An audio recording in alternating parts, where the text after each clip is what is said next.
a national holiday? I mean, how do we go from this Yeah. piece of paper to this celebration of great nationhood? Okay, there are a lot of reasons for this. There's always a lot of reasons. Yeah, just be patient, young man. Just give us the reason. Yeah. This is radio. Okay, I'll tell you, the 4th of July became a really big deal in the 1790s when, believe it or not, Thomas Jefferson, James Madison, and other so-called Republicans were mobilizing against the Federalist administrations of George Washington. Yeah. Guess what? The Jeffersonian Republicans styled themselves the party of the people. And this is where it all comes together. Yeah. You know, the great holiday in the first years of American The 4th of independence. July. No, Yes. hold on to your pants. Yeah. Or shoes or Pantaloons. shorts. On your pantaloons and your breeches. Yeah. The great holiday is George Washington's birthday.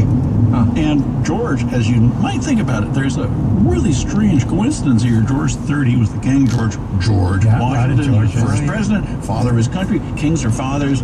Father Washington happily had no children of his own. We're all his children, aren't we? But that's the principle of patriarchy, monarchy, and Republicans like Jefferson say, no. What's great about this country of ours is that we're all equal. We're all equal. Just like I wrote in the Declaration of Yeah, I Independence. said that. And so when the Republicans say, down with Washington, Yeah.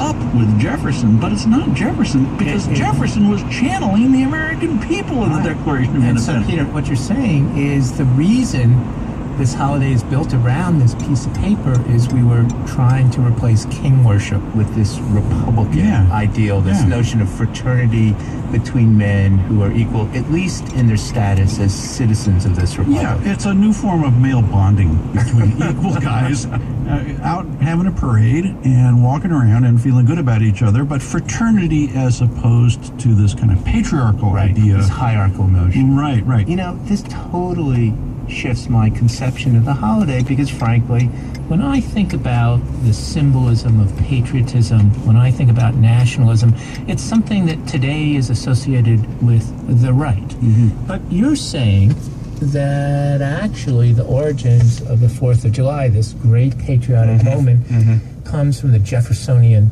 Republicans. And in today's terms, these were the men of the people. These were people that we would say are on the left. Is that? Oh, yeah, that's something absolutely. It's an oppositional impulse.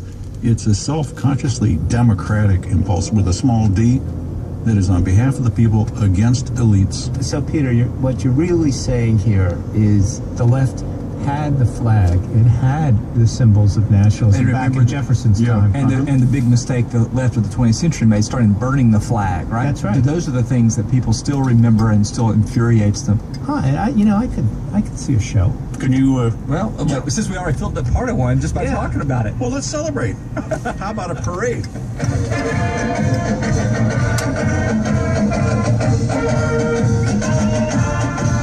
We have to take a quick break. Grab a hot dog, parade around the room, get yourself in the mood, because when we come back, we're going to hear what you, the listeners, have to say about our nation's birthday. We'll be back in a minute. You're listening to Backstory, Independence Days on WAMU 88.5. And starting at 10, we present